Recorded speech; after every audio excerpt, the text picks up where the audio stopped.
예, 반갑습니다. 오늘은 최근에 제 제자분이 낙찰받은 물건이 있어서 그에 대한 권리 분석을 하면서 농지점과 기타 이 물건에 관련된 그런 사항들을 풀어보도록 하겠습니다. 먼저 이 동영상을 보시는 분들은 좋아요, 구독, 알람 설정까지 부탁을 드리겠습니다. 그럼 지금부터 분석을 하도록 하겠습니다.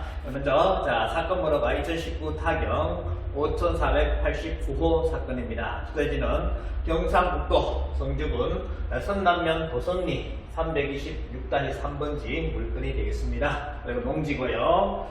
그리고 토지 매각이면서 이렇게 임의경매 되어 있습니다. 공유물 분할을 위한 경매 이렇게 되어 있죠.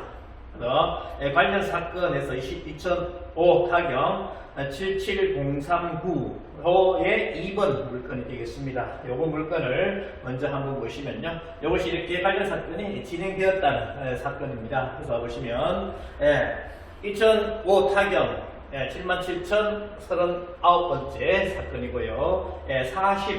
49평의 물건이고요. 펜수가 되고요. 토지 지분매가 이렇게 되어 있죠. 강제경매가 이렇게 되어 있습니다. 그래서 보시면 이분이 176만 원에 낙찰 받았습니다. 몇 평을 49평 되는 거죠. 이것을 이렇게 낙찰 받았습니다. 저는 이제 지분을 투자를 저는 많이 하고 있는데 지분 같은 경우는 금액이 너무 적으면 참 시간도 좀 걸리면서 그리고 소송도 해야 되고 노력을 좀 많이 해야 됩니다. 그런데 투자금에 대해서 아무래도 수익은 되지만 좀 수익이 적어가지고 한 몇천만 원 되면 투자하라 그러고 뭐 1,000만 원 미만 같은 경우는 좀 고려를 해라, 신중하게 생각해라 라고 하게 됩니다. 왜 그런가 하면 이렇게 지분 경매를 해가지고 낙찰받고 나서 지분권자들 배당으로 해가지고 이렇게 공유물 분할 청구 소송을 해야 됩니다. 그러면 공유물 분할 청구 소송을 하게 되면 결국 여기 소유자가 몇 명요? 조의원 외에 10명이 되어 있죠. 11명이라는 겁니다. 그리고 채무자가 이분 말고 나머지 분들이 채무자가 되는 거예요. 그래서 채무자가 10명이게 되니까 소송을 하려고 그러면 이 10명을 상대로 소송을 다 해야 되니까 이 송달료 및 기타 속가가 상당히 많이 들어가요. 그리고 송달이 안 되면 정말 소송이라는 것은 굉장히 어렵습니다. 저도 지금 현재 진행하고 있는 사건이 하나 있는데 송달이 안 돼가지고 이 피고를 찾는 것이 너무나 힘들어요. 그래서 이 금액이 적은 것은 조금 지양하라고 이렇게 말씀드리고요. 어찌됐든 간에 100만 원 조금 내서 낙찰 받아가지고 지금 요번에는 이렇게 2억 2,300 감정입니다. 총 평수가 몇 평요? 479평이 되겠습니다. 그래서 기본적으로 2차 유찰돼가지고 이번에 낙찰되었는데요. 이분이 이제 제자분이십니다. 22명이 입찰했죠. 상당히 많은 입찰자가 있었습니다. 그리고 최근 검색을 보니까 9,000명 이상 검색을, 구독션 같은 경우에 9,000명 이상 검색을 했어요. 그래서 인기가 상당히 많았던, 핫했던 그런 물건이라고 보시면 되겠습니다. 그래서 22명이 이렇게 입찰을 했습니다. 그러면서 2억 2,400 100% 조금 넘게 딱 100.34%가 되죠. 100%를 조금 넘게 이렇게 낙찰 받았습니다. 그리고 차순위권자 2억 천수신 분이 차순위 신고를 여기 한 상태라 보시면 되겠고요. 그래서 이 물건이 경매가 됐는데요. 이 물건이 제자분이 좀 도와달라. 좀 얘기해달라 해가지고 제가 좀 도와드렸는데요. 자, 보시면 가장 기본적으로 우리가 권리 분석할 때 제일 먼저 보는 것이 뭡니까? 말소 기준 권리를 제일 먼저 찾는 게 중요하죠. 말소 기준 권리를 찾고요. 두 번째, 대항력. 그 다음에 최우선 면적권, 우선 면적권, 요 순서대로 하라고 늘 말씀드립니다. 이것을 모르시는 분은 반드시 이 권리 분석에 대한 공부를 하시면 좋겠습니다. 자, 그래서 말소 기준 권리를 보시면 이것은 공유물 분할을 위한 형식적 경매이기 때문에 결국 건물 전체, 토지 전체, 이 물건 전체에 대해서 권리 주장할 수 있는 그런 분들이 말소 기준 권리가 될 수가 있어요. 그래서 위에 있는 분들은 다 지분권자죠. 그래서 이분들 같은 경우 권리는 또 돈 받을 권리도 아니기 때문에 말소 기준 권리가 될 수가 없고요. 그리고 경매 신청, 이것이 말소 기준 권리가 되는 겁니다. 저, 아, 가, 전, 경 중에 제일 밑에 있는 경맥의 시결 넘기 이것이 말소 기준 권리가 되는 거예요. 그래서 밑으로 나서면 되고요. 이것이 낙찰되게 되면 이제 이분이 낙찰자가 매각대금을 완납을 하겠죠. 그렇게 되면 그리고 이 지분별로 배당이 진행이 됩니다. 그럼 만약에 그 지분에 대한 압류권자나 근저당권자가 있으면 그 사람들에게 배당이 된다 보시면 돼요. 자, 그래서 이렇게 해서 결국 인수할 권리는 없는 그런 깨끗한 물건이 되겠습니다. 따라서 내가 물어줘야 될 그런 금액은 없는 그런 권리는 없는 그런 깨끗한 물건이라 보시면 되겠고요. 근데 뭡니까? 농지 취득 자격증명 제출 요함 되어 있죠. 미제출 시 매수보증금 미반환 되어 있습니다. 그래서 농지 취득 자격증명을 만들어내지 못하면 보증금을 법원에서 몰수하겠다는 거예요. 그래서 농지 취득 자격증명에 대해서 반드시 확인을 하고 가야 되겠습니다. 그래서 제가 농지증에 대해서 이렇게 보시면요. 자, 농지 취득 자격증명은 매각 기일부터 해서 매각 결정 기일이 약 7일입니다. 요 7일 안에 반드시 만들어내셔야 돼요. 그래서 7일 안에 제출해야 되고요. 미제출 시 보증금이 몰수가 된다 하는 거 꼭 체크를 하셔야 되겠습니다. 그리고 제출 필요 농지는 지목상이 아닌 현황상 우리가 매각물건 명세서에 보면 농지법 제8조 지역농지에서 현황상 전답 가수원 같은 경우는 농지 취득 자격증명을 반드시 만들어서 제출을 해야 되겠습니다. 그리고 발급 기간은요, 농지소재지, 면사무소가 없으면 업사무소가 없으면 시군구에 가시면 되겠습니다. 그래서 면이 있는데 업에 가면 안 됩니다. 그리고 면이 있는데 시군구에 가서 만들어 달라 해도 절대로 안 만들어 줍니다. 반드시 농지소재지 면사무소, 면이 없으면 업사무소, 업이 없으면 시군구에 가시면 되겠습니다. 동사무소는 발급해주지 않아요. 그리고 발급 기간은요, 천제곱미터 미만 농지 같은 경우는 농지증 신청서 작성만 하면 됩니다. 2일 소요된다라고 SO리에 보면 나와 있습니다. 그리고 천제곱미터 이상 농지 같은 경우는 농업경영계획서를 작성해야 돼요. 조금 있다가 여기에 대해 소리를 보여드리도록 하겠습니다. 이것은 4일 소요된다라고 기록이 되어 있습니다. 그리고 사유서를 제출할 수가 있는데요. 여기는 누가 봐도 농지증을 만들어 주지 못한다 하는 그런 사항이 되면 사유서를 만들어 되게 되고요. 아니면 원상복구 계획서를 작성해서 내면 농지증을 발급하게 됩니다. 이것은 반드시 법원과 면사무소가 협의해서 진행을 하시면 좋겠습니다. 낙찰받았는데 농지증이 반려가 되면 보증금을 몰수당하는 그런 상황이 되니까 조심하시라고 말씀드립니다. 제출할 때는 이전 등기 신청할 때 필요한데요. 거래시는 반드시 제출해야 됩니다. 언제? 등기할 때.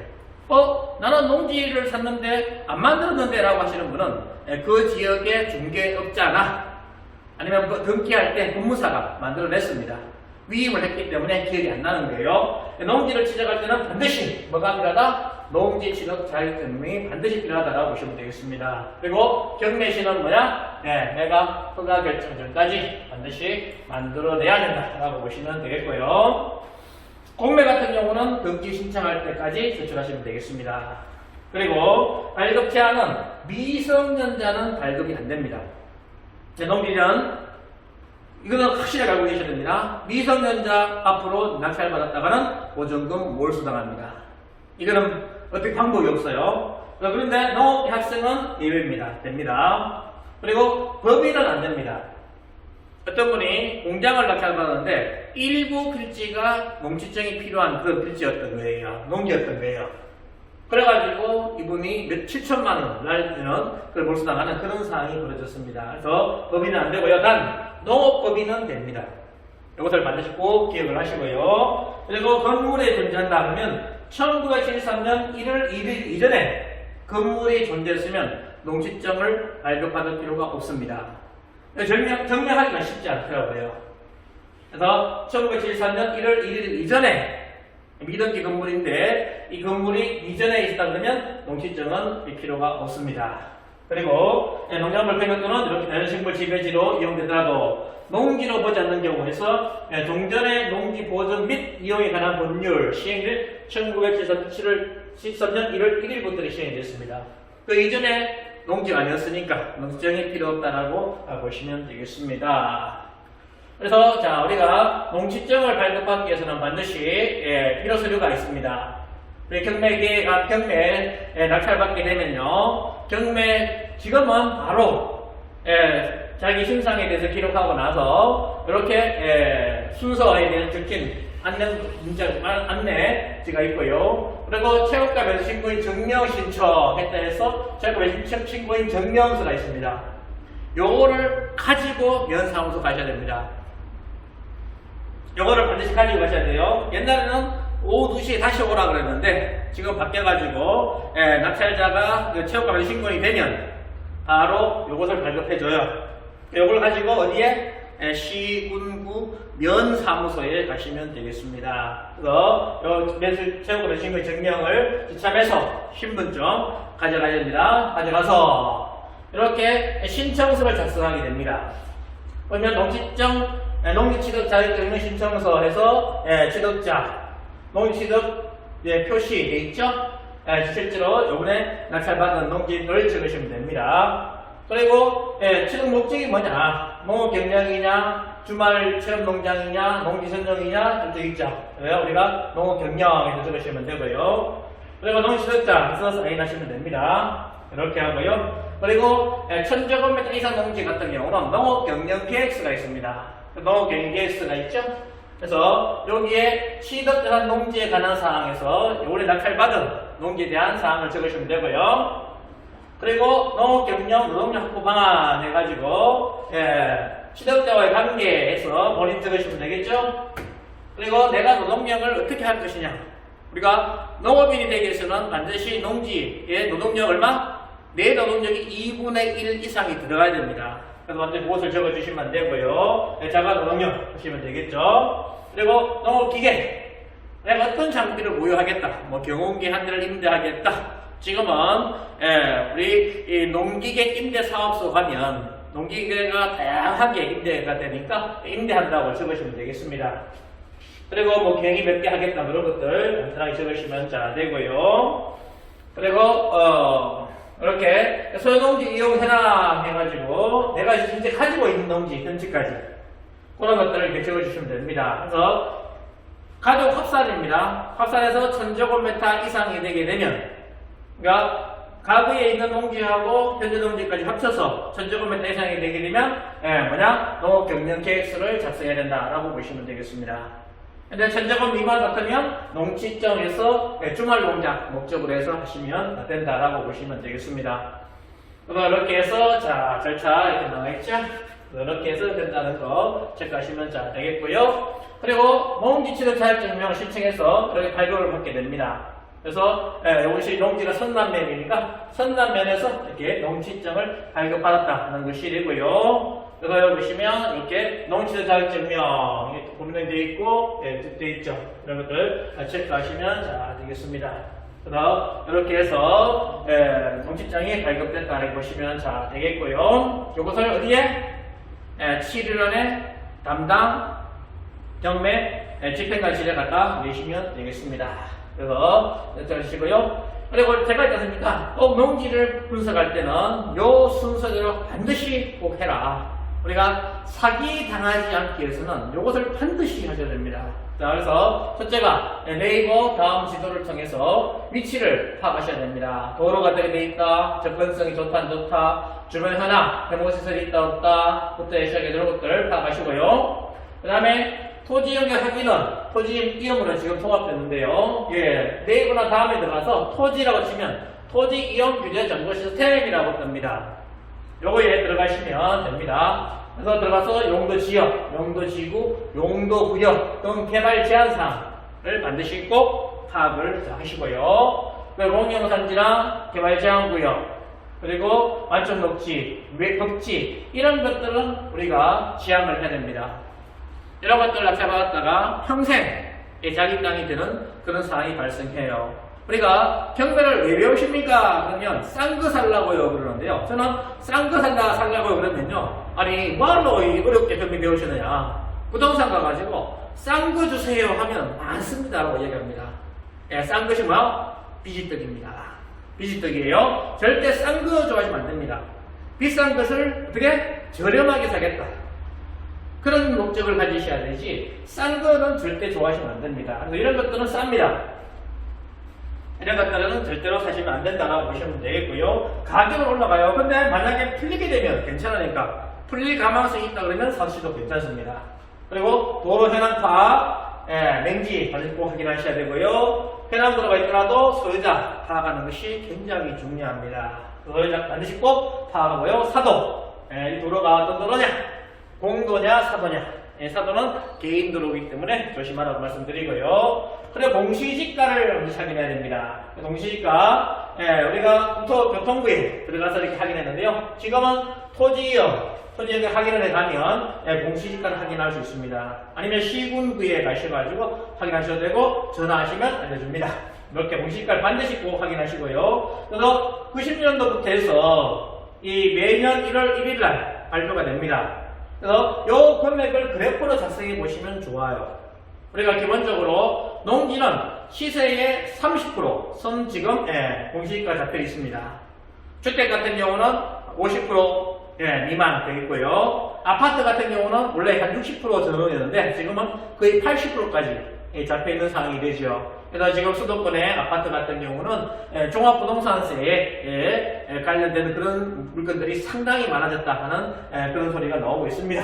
그래서 기본적으로 그렇게 공시지가 잡혀 있다. 그래서 농지 같은 경우는 30%로 잡혀 있으니까 공시지가 곱하기 3배 하게 되면 현시세 정도를 가늠할 수가 있습니다. 그렇게 파악하시면 돼요. 그리고 그래프 이렇게 그려보는 거고요. 그 다음에 주변 실거래가 확인을 해야 됩니다. 네이버 부동산을 통해서 하든지 아니면 앱 설치해서 땅야나 디스코, 밸류맵이라고 여기 가셔가지고 이렇게 파악하시면 최근에 실거래가 신고된 그런 금액에 대해서 확인을 할 수가 있습니다. 이것도 굉장히 중요한 부분이니까 꼭 핸드폰에 꼭 알아가셔가지고 한번 확인하시면 좋겠고요. 그리고 등기부등본 권리관계가 어떻게 되어 있다. 특히 뭐냐? 이 도로가 누구 소유로 되어 있다 하는 것을 꼭 파악을 하시라고 말씀드립니다. 로드뷰를 통해서 꼭 확인을 하라 하는 거 말씀을 드립니다. 자, 그래서 5가지는 꼭 기억을 하시면 좋겠고요. 자, 그래서 이 물건에 대해서 자, 이 물건에 대해서 기본적으로 다음 지도를 파악을 했죠. 다음 지도 보면 자, 주변 현황 파악을 하시면 클릭하시면 됩니다. 들어가서 보시면 자, 이렇게 되어 있습니다. 물건은 자, 대구가 여기 있죠. 그리고 수도권 같은 경우는 얼마나 강남하고 가깝냐, 이것이 참 중요한 거 아니겠습니까? 지가를 판정할 때 결국 중심권하고 얼마나 멀리 떨어져 있느냐, 접근성이 좋으냐 안 좋으냐, 여기에 따라 토지 가치가 달라져 버립니다. 그래서 이 대구 같은 경우는 대구하고 얼마나 떨어져 있느냐, 이게 굉장히 중요합니다. 근데 이 물건을 보시면 자, 대구에서 가서 경북하고 경계선에 바로 있는 땅이 됩니다. 이것이 성주대교를 넘어서 바로 있는 물건이기 때문에 접근성이 상당히 괜찮다고 보시면 되겠죠. 그래서 이 위치에 있는 물건이고요. 지금 제자분 중에 공장하시는 분은요, 자, 여기서 공장하시다가 성소공단이죠. 땅값 올라와가지고 야산 쪽으로 이사 갔다가 그 다음 다시 또 땅값 오르니까 동곡이죠. 이쪽 동곡으로 갔다가 다시 땅값 오르니까 다시 성주로 넘어가는 이런 상황을 하면 이렇게 해서 토지로 돈을 법니다. 그리고 공장 운영으로는 이자만 감당하시면 되고요. 그리고 지가 상상으로 해서 수익 창출하는 그런 상황이 되더라는 거예요. 그래서 내가 공장을 만들 수 있다, 그렇게 능력이 된다 하시면 고려해 보시면 좋겠습니다. 그래서 이 물건은 접근성이 상당히 좋다라고 보시면 되겠고요. 그래서 접근성 거리를 하게 보면 자, 주도로에서 직선거리로 해서 보니까 여기 자가 있죠. 클릭하셔가지고 찍고 쭉 끄면 거리가 나옵니다. 얼마? 903m가 됩니다. 한 1.5배 정도 하면 골목으로 가서 이렇게 접근했을 때 거리가 되겠죠. 그래서 한 1.5km 정도 되는 그런 도로에서 떨어져 있다 보시면 되겠습니다. 그래서 주도로에서 접근하기도 괜찮다. 그렇게 멀지 않다라고 보시면 되겠고요. 그리고 성주 도예공원이라고 이렇게 있죠. 바로 옆에 있는 땅이 되겠습니다. 그래서 그렇게 나쁜 위치는 아니고요. 그 다음 축소를 해서 보니까 땅 모양이 나오죠. 땅 모양이 지사각형으로 해서 상당히 괜찮은 그런 모양입니다. 여기 길쭉하게 있는 땅도 있는데요. 이런 땅 같은 경우는 상당히 가치가 좀 떨어지겠죠. 이런 땅보다는 훨씬 좋은 땅이 되고요. 그리고 동네가 이렇게 구성이 되는데 동네하고 바로 이렇게 도로로 해서 떨어져 있죠. 그래서 약간 구분되어 있는 그런 의미도 있다 보시면 되겠고요. 그래서 나름 괜찮은 그런 땅이다라고 보시면 되겠습니다. 이렇게 파악이 되고요. 도예공원은 이쪽에 여기에 도예공원이 위치해 있습니다. 주차장도 이렇게 있죠. 앞으로 향후 발전 여지도 상당히 있다라고 보시면 되겠습니다. 그리고 주민을 만나보니 지금 여기에 매물 나온 토지가 없다라고 합니다. 그리고 도로도 주도로가 확장이 될 그런 계획이 잡혀 있다라고 이렇게 해요. 그래서 도로 확장이 되고 그 다음에 매물도 없으니 앞으로 가치는 또 올라가는 그런 상황이 되겠죠. 그래서 이렇게 분석이 되고요. 그 다음 로드뷰를 통해서 도로가 큰 차도 지나갈 수 있는 한 4m 넘는 한 5m, 4m 좀 이상 되는 그런 도로가 되겠죠. 그리고 위치가 오른쪽에 있습니다. 왼쪽에 있습니다. 지금 목전으로 이렇게 되어 있어요. 이렇게 되어 있으면 농지 취득 자격증명을 발급할 때 아무래도 조금의 제약이 나올 수가 있겠죠. 농지장을 발급할 때 아무래도 조금 제약이 나올 수가 있습니다. 만약에 여기에 물건이 적혀져 있다 그러면 원상복구 계획을 잡아가 제출해야 됩니다. 만약에 원상복구 계획대로 하지 않게 되면 농지를 처분하는 명령이 떨어지게 됩니다. 그러면 이행강제금을 매년 내야 되는 그것이 이제 이행강제금이 매입 금액의 매년 20%입니다. 금액이 상당히 커요. 그래서 조심하시라고 보시는데 이거 같은 경우는 농지증이 발급 쉽게 될 것이라고 예상이 됩니다. 그래서 농지증을 발급받아가지고 작성하시면 되고요. 그리고 어디 여기 보시면 토지이용 계획이 있죠. 여기에 클릭을 하시면요 토지이용 들어갈 수가 있습니다. 토지이용 들어가서 보시면 이렇게 토지이용 비례 정보 서비스에 들어가셔가지고 들어가시면 치우시면 됩니다. 주소를 치시면 돼요. 주소를 다 치면요 연락 클릭하시면 이 내용이 되게 됩니다. 소유지 주소 나와 있죠? 지목 답입니다. 답인데요. 요것은 지금 전으로 사용되고 있는 것 같죠? 답이 비쌉니까? 전이 비쌉니까? 아무래도 전이 비쌀 수밖에 없어요. 그래서 요것은 시군구, 성주군이죠. 성주군에 가셔가지고 지적가에 가서 답을 전으로 바꿔달라 하면 필지당 3,000원 정도밖에 안 들어갑니다. 그래서 쉽게 바꿀 수가 있어요. 단 현재 전으로 사용하고 있어야 됩니다. 그럴 경우에 전으로 바꾸게 되면 아무래도 다른 사람들이 봤을 때 답보다는 전이 훨씬 더 안 낫겠습니까? 그래서 가치가 조금 더 올라갈 수 있는 상황이 되니까 전으로 바꾸시면 되고요. 면적이 1584 제곱미터 이렇게 되어 있습니다. 그리고 우리 용도 지역에 계획관리지역이죠. 관리지역 중에 가장 좋은 계획관리지역입니다. 용적률 100%에다가 건폐율 40%가 되죠. 다른 우리가 농민지역 같은 경우는 거의 20%인데요. 건폐율 20%입니다. 근데 관리지역은 계획관리지역은 40%입니다. 그래서 건축할 때 넓은 땅을 건축할 수 있으니까 상당히 좋다고 보시면 되겠고요. 가치가 나갑니다. 가축 제한 구역되어 있고 공장 설립 승인, 승인받아도 된다는 소리고요. 배출시설 제한지역, 이것은 거의 다 지금 되어 있으니까 의미가 없고요. 그래서 괜찮은 땅이다. 땅 모양도 괜찮은 그런 상황이 되죠. 여기는 농림지역인데 여기는 계획관리지역이니까 땅 가치는 훨씬 더 이쪽보다는 여기가 높다라고 보시면 되겠습니다. 그래서 여기 보시면서 세 번째 개별 공시지가를 반드시 확인하라고 그랬죠. 그래서 개발 공시가 있는데요. 연도별벽이 있죠. 이것은 현재 2020년 1월 1일 날 53,500원 발표가 됐던 겁니다. 그래서 연도별보기에서 클릭하시면 요 내용이 뜨게 됩니다. 그래서 2020년, 19년 쭉 되어 있는데 요거를 자 펼쳐보면요. 이렇게 파악이 됩니다. 그래프 이렇게 자 2020년 여기 제일 1990년이죠. 1월 1일부터 해서 쭉 지금 공시지가가 발표되고 있습니다. 자, 금액을 보시면 어떻게 해요? 8,200부터 시작을 했습니다. 8,800 올랐죠? 떨어졌죠? 올라갔죠? 떨어졌죠? 좀 떨어졌습니다. 떨어졌다가 이때부터 언제입니까? 2004년도부터 해서 이제 올라가기 시작하죠. 꾸준하게 올라가서 2010년도부터 해서는 여기서부터 해서는 좀 가파르게 좀 올라가기 시작하죠. 지금 현재 53,500원까지 이렇게 올라갔습니다. 그래서 그래프를 그려보면 이렇게 된다는 겁니다. 시작해서 올라갔다가 다운됐다가 계속 변동이 되다가 요 근래 이렇게 올라가는 상황이 되어버렸죠. 그래서 향후 10년 정도 이렇게 보시면요.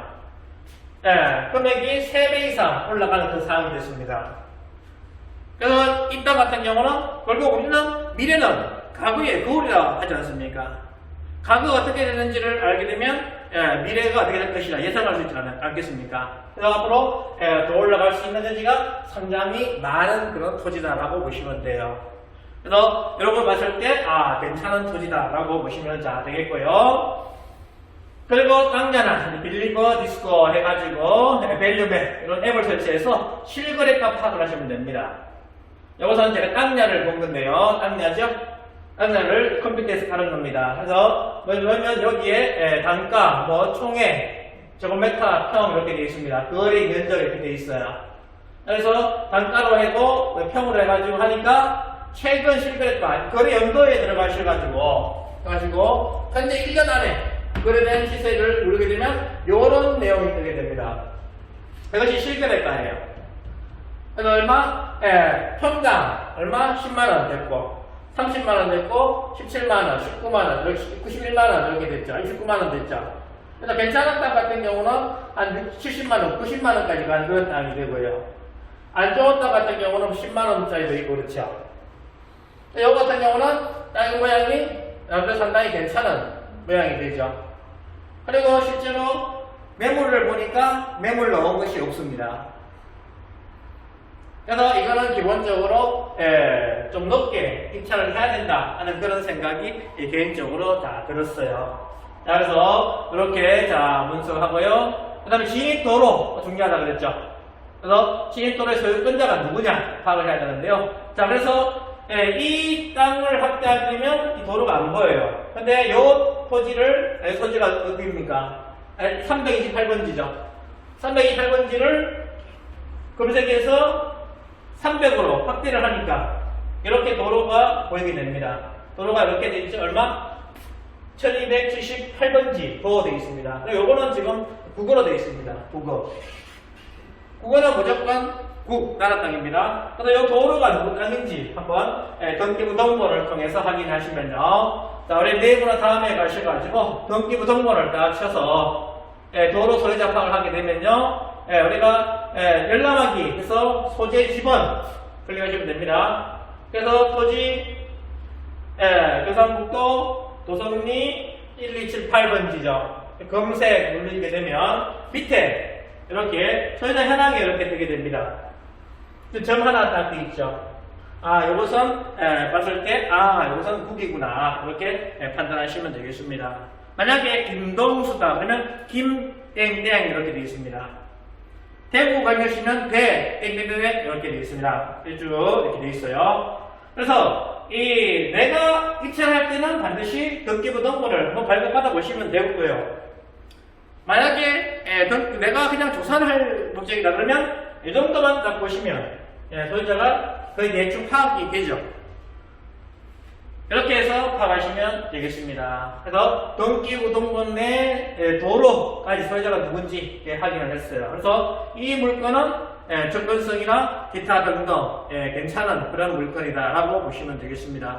우리가 적도구역에 저촉되는 농지 같은 경우 여러 가지 공인용 산지 같은 경우에 사가지고 평생 자기 땅이 되는 그런 상황도 발생하니까 반드시 요 5가지는 꼭 체크를 하시고 입찰에 참가하시면 되겠습니다. 자, 그래서 최종적으로 자, 입찰 금액을 어떻게 정할 것이냐, 이게 중요한 거 아니겠습니까? 그래서 입찰 금액을 산정할 때 기본적으로 자, 이런 것들을 판단하게 됩니다. 자, 내가 얼마에 팔 수 있느냐, 매도 가능 금액이 얼마냐, 이게 제일 중요한 겁니다. 이것은 임장 활동을 통해 가지고 결국 주변 시세가 얼마 나와 있고 최근 거래가 얼마 돼 있는지 그런 것들을 파악해야 되겠죠. 그래서 현재 주민을 만나는 것이 참 좋고요. 그리고 가까운 그 부동산에 가가지고 이렇게 매도 가능 금액을 판단하는 것이 굉장히 중요합니다. 그래서 이 물건은 50만 원 이상은 무조건 매도 가능하다. 지금 바로 팔아도 50만 원 이상은 가능하다 보시면 되겠고요. 그리고 최근 실거래가 앞에 안 좋은 그런 토지 같은 경우도 38만원 거래가 되었습니다. 근데 이거는 그보다 훨씬 더 모양이나 그런 것들이 좋은 그런 땅이 되겠죠. 그리고 최근 매물 시세, 매물의 양, 매물이 지금 없습니다. 그래서 나온 시세는 기본적으로 50만 이상 간다, 이렇게 판단이 되고요. 그다음 매수자 의지, 제가 꼭 묻는 것이 이겁니다. 컨설팅 하시는 분들 같은 경우야 안 그러신 분도 많으신데 일단은 핫바지라고 그러죠. 이 세웁니다. 그래서 결국 이렇게 1등 금액 넣고 2등, 3등, 4등을 넣고 하셔가지고 2등하고 차이가 그렇게 안 나게 만드시는데 저 같은 경우는 이제 그렇게 할 수는 없지 않습니까?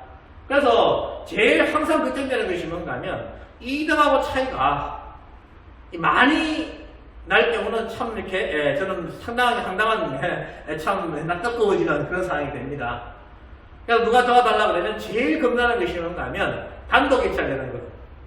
그 다음에 2등하고 차이가 많이 나는 거. 이게 참 걱정이 돼요. 그래서 높게 쓰라고 말을 잘 못해요. 이 물건 같은 경우도 저는 처음에는 1억 9천 정도 쓰자라고 했었어요.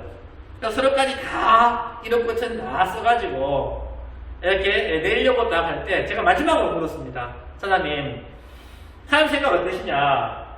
이걸 반드시 낙찰 받으려고 그러면 왜? 아까 보시면요, 2주 누적 517번 입찰 클릭이 되어 있고요. 그리고 당일날도 50회 되어 있고요. 전체적으로 클릭 수가 얼마 되어 있었는가 하면 9,300회 정도 클릭이 되어 있었습니다. 구독 옵션만 9,300이니까 지지 옵션하고 그다음에 인포 케어나 그 다음에 뭐 스피드 옵션이나 기타 등등 엄청나게 많은 사람들이 관심을 가진 물건이라고 보시면 되겠죠. 그래서 이걸 꼭 하고 싶냐, 아니면 그냥 되면 되고 안 되면 안 되고 하는 그런 중간적인 마음이냐, 아니면 그냥 경험스럽겠다는 마음이냐, 이걸 다시 물었습니다. 그러니까 본인은 반드시 꼭 낙찰 받고 싶다라고 이제 말씀하시는 거예요. 대답을 그러면 경매 속설에 반드시 낙찰받을 물건은 전 회차 금액을 넘겨라. 쉽게 말해서 지금 1억 5천6백 감정이 되는데요. 내가 이 물건을 반드시 내 걸로 만들고 싶다 그럴 경우는 요 금액을 넘기라 하는 속설이 있습니다. 그래서 정말로 꼭 낙찰받고 싶으면 요 금액은 반드시 넘게 써야 된다 라고 말씀을 드렸어요. 그러니까 이분이 그러면 원장님 자신 있습니다. 그래서 쓰겠습니다 그러는 거예요. 그래서 제가 또 절대로 2등하고 차이가 많이 났다 해서 저 원망하지 마시고, 그 다음에 단독 입찰된다고 저 원망하지 마세요. 알겠죠? 라고 확답을 받고 나서 그러면 쓰자 해가지고 2억 2,411만원을 쓴 겁니다. 100% 조금 바로 넘겼죠. 제가 좋아하는 숫자가 4,111만원 요겁니다.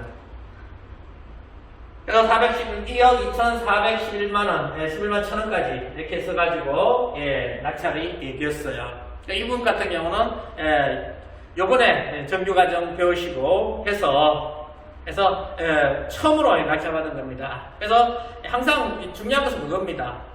내가 의지를 가지고 열심히 하겠다 하는 그런 마음만 있으면 결국 부동산의 소유자가 될 수가 있어요. 그리고 이 물건 같은 경우는 지금 팔아도 50만원 이상 되기 때문에 실제로 입찰 금액은 46만원 정도 입찰 금액을 적은 겁니다. 그래서 평당 최소 5만원에서 10만원까지 수익은 반드시 있는 물건이니까 괜찮다라고 보시면 되겠습니다. 그래서 이렇게 이런 것들을 통해서 인철 금액을 산정을 해요. 그래서 이렇게 해서 했는데요. 차순위 2억 1,100 쓰신 분이 차순위 신고를 했습니다. 그래서 물건이 괜찮으니까 차순위 신고를 하셨겠죠. 그래서 나중에 이분이 혹시 이분한테 전화하셔가지고 포기하시면 얼마 드리겠습니다 라고 할 수도 있겠죠. 차순위 신청한 목적이 뭐 그런 거니까. 그래서 나중에 좀 지켜봐야 될 그런 상황이 되겠습니다. 그래서 이렇게 해서 이번에는 낙찰받고 농취점까지도 바로 만들어서 내고, 그리고 이제 앞으로 일주일 뒤에 허가 결정이 나게 되고요. 완납하게 되면 소유권을 취득하는 그런 상황이 된다고 보시면 되겠습니다. 그리고 면적이 1584제곱미터니까 이분이 여기에 나무를 심고 그 다음에 농사를 직접 짓게 되면 농업인의 자격이 되겠죠. 그렇게 되면 여러 가지 혜택을 또 받을 수 있는 그런 사항도 됩니다. 그래서 그런 것들도 이제 제자본이니까 이렇게 강의를 통해서 알려드립니다. 그래서 이 물건은 이렇게 해서 입찰에서 낙찰받았던 그런 사례가 되겠습니다. 열심히 노력해서 좋은 물건 많이 낙찰받으시고 성공 투자하시기를 간절히 바라봅니다. 네, 오늘 이 강의가 도움이 되셨다면 마지막으로 좋아요, 구독, 알람 설정까지 꽝! 부탁을 드리겠습니다. 그리고 나중에 의문하는 게 있으면 전화하시고요. 좋은 인연 만들어 갔으면 좋겠습니다. 오늘은 이것으로 마무리 짓겠습니다. 감사합니다.